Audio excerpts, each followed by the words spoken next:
companion was just somebody that was a friend.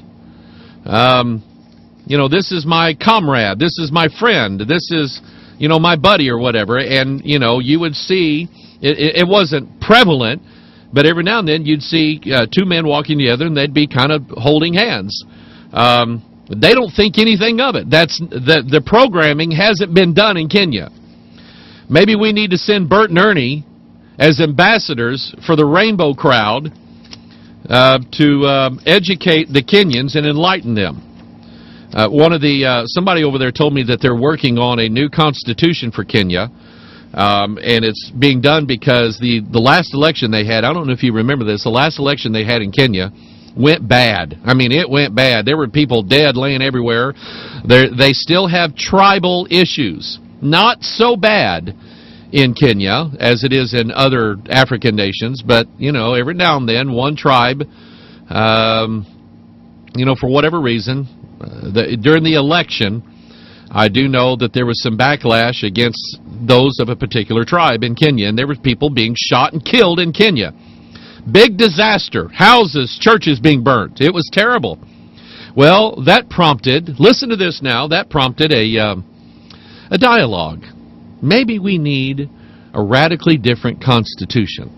And so I was being told that one of the things about a new constitution was going to be modeled after the American Constitution, which we think, oh, well, that's great. But the thing is that they were going to there was a behind-the-scenes work to eliminate the law against homosexuality in Kenya. So, Bert and Ernie. Let's see here. The online campaign also has a companion Facebook page that has attracted at least 350 supporters as of Wednesday. One posting read, "Part of me is laughing and the other is crying." Another posting read, "Is Elton John going to play at the wedding?" In a statement to FoxNews.com, the nonprofit Sesame Workshop said the pair are simply, quote-unquote, best friends. They were created to teach preschoolers that people can be good friends with those who are very different from themselves, the statement read. And, if we were to be biblical and decent about it, why can't they be? Why can't Bert and Ernie just be friends? Why is it that the dirty-minded people out there, and that's what it is, they're filthy-minded and they want everybody to be as dirty as them so they don't feel bad about themselves. And if everybody is as filthy-minded as they are, then they're the same as everybody else. We don't have to be, not everybody has to be that dirty-minded. And when you're not filthy-minded, there's nothing adverse or wrong about two men living together. Nothing to it. It's no big deal. You study David and Jonathan in the Scriptures. Now, the homosexuals, the Sodomites, they love that story. That's their story in the Bible. Because the Bible talks about how David shared a love with Jonathan that was more than a man shared with his wife. And the homosexuals, the Sodomites, jump all over that and molest that story, because that's what they do. And they molest that story, and they say, see, David was a homosexual. Him and Jonathan, okay? That's why Saul hated him. That's what they do. And it's sickening is that they will take, because of their filthy mind, they will take a story like that where two men, a homosexual cannot conceive in the gutter of his mind. He cannot fathom in the gutter of his mind a normal, non-sexual relationship between two men. They cannot, it's just not there.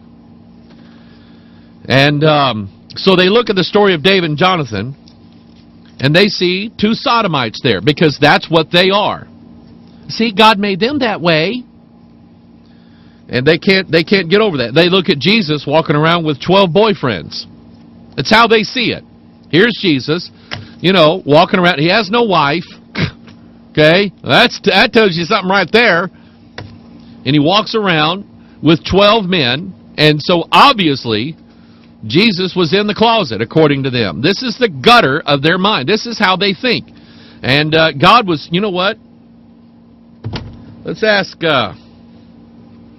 1611 himself. I want to quote this. I'd like to be able to do it from memory. Verse 24, Romans chapter 1, Wherefore God also gave them up to uncleanness through the lust of their own hearts, to dishonor their own bodies between themselves, who changed the truth of God into a lie. Did you catch that? They changed the truth of God into a lie, and worshiped and served the creature more than the Creator, who is blessed forever. Amen. For this cause God gave them up unto vile affections. Vile affection. You know, the word affection means you have a fondness for something. Well, God has given these people up to vile affections. And so when they see stories in the Bible, when they see two men like David and Jonathan, or Jesus and 12 disciples, or Paul and Silas, well, naturally, in their mind, they're going to change the truth of God into a lie. God gave them up into vile affections, for even their women did change the natural use into that which is against nature. See, it's not natural.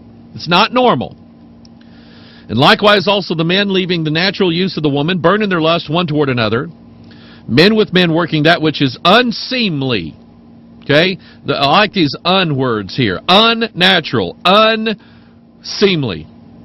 The Bible uses a term, inordinate affections. Okay?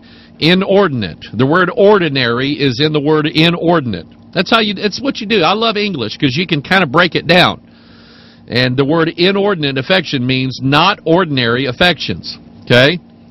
And so anyway, men with men working that which is unseemly, and receiving in themselves that recompense of their error which was meet.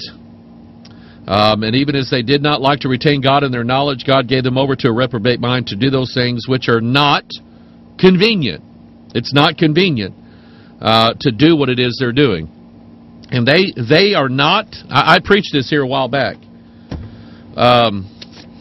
the homosexual agenda, the sodomite agenda in this nation and in Great Britain and in the Netherlands and Denmark and Sweden and Finland and everywhere else that it exists, the homosexual agenda. Somebody asks, when will they be satisfied? When will it stop?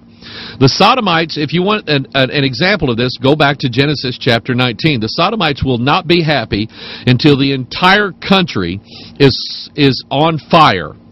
They will not stop what they're doing until God literally burns the entire nation to the ground and turns it into ashes like He did Sodom and Gomorrah. Go study the word Sodom in the King James Bible. You'll get it. You'll understand. God said that He was even going to do that to the land of Israel. Okay? And I can tell you there is a liberalness in the nation of Israel right now that is not in accordance with the law of the Old Testament. And they are into accepting things. The theme song today, let's see, who was it? Let's see here. I had 3 people. 4, 5. Oh, I like this one. This was my favorite. This is from Audrey, who said, "What is Jeopardy, Alex?" You're right. $500 for you, Audrey. I just don't know where you're going to get it from. All right. Anyway, that was the title theme today. It was Jeopardy. I used to watch that show, especially when I was in college, and I was pretty good at it. I used to beat them with the answer, except for when they got into literature, 20th century novels, American presidents, and there was a couple other categories that I didn't do well at. Anyway, let's see here. Barack Obama. I was telling Gary earlier, I remember preaching at the Richwoods Free Will Baptist Church back in 2008, I think, before the election. And that was the church I used to pastor. I pastored there for 3 years. That was my first church pastoring. We had a great 3 years there. And they invited me back for a homecoming, and so I preached their homecoming service. And I was preaching, I think David's Mighty Men, but I'm not sure.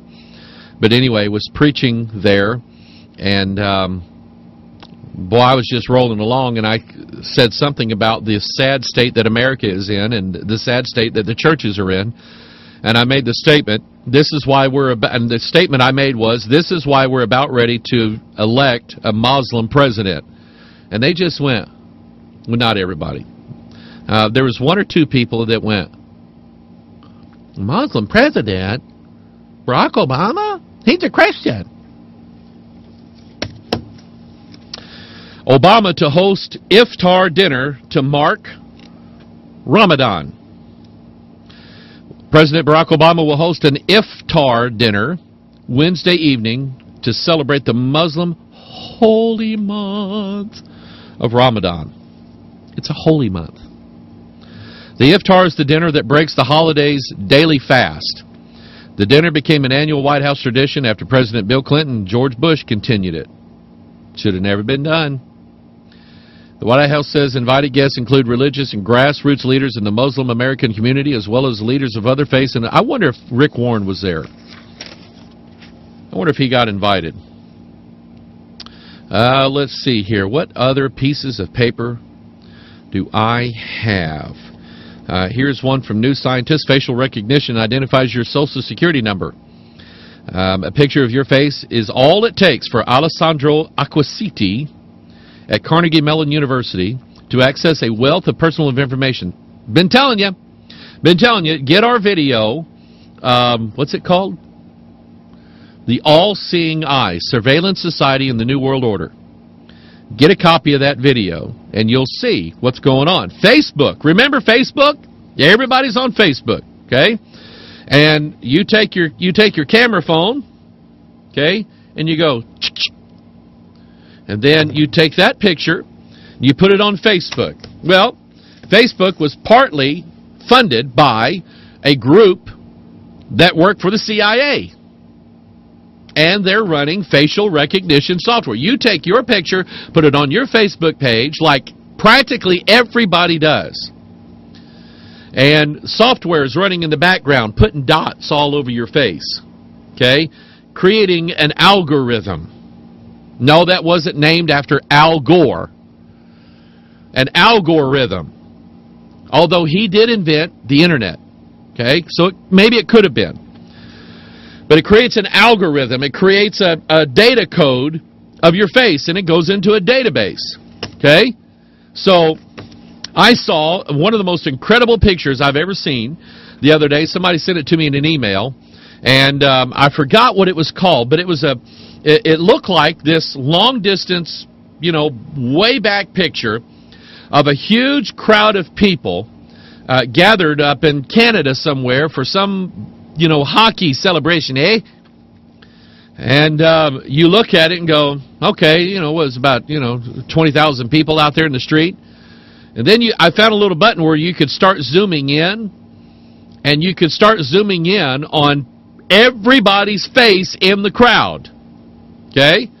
So, picture like that with that much information gets sent to the NSA, CIA, whoever, and they start running facial identification. They know who was there. So here is a writer from Carnegie Mellon University says a picture of your face can be used to access a wealth of personal information. He and colleagues used PitPat facial recognition software, which was developed at CMU, recently bought by Google. Google bought the software. Why? To match people with their Facebook profiles and gather names, birth dates, and other demographics for 1 in 3 test subjects. The researchers then used this data to correctly predict the first 5 digits of the subject's Social Security number using a technique they developed in 2009. In principle, it should be possible to identify the full number, but the sample size of 93 was too small to do this accurately. This kind of identification relies on people sharing their information on social networks in the first place, but of course many happily do this.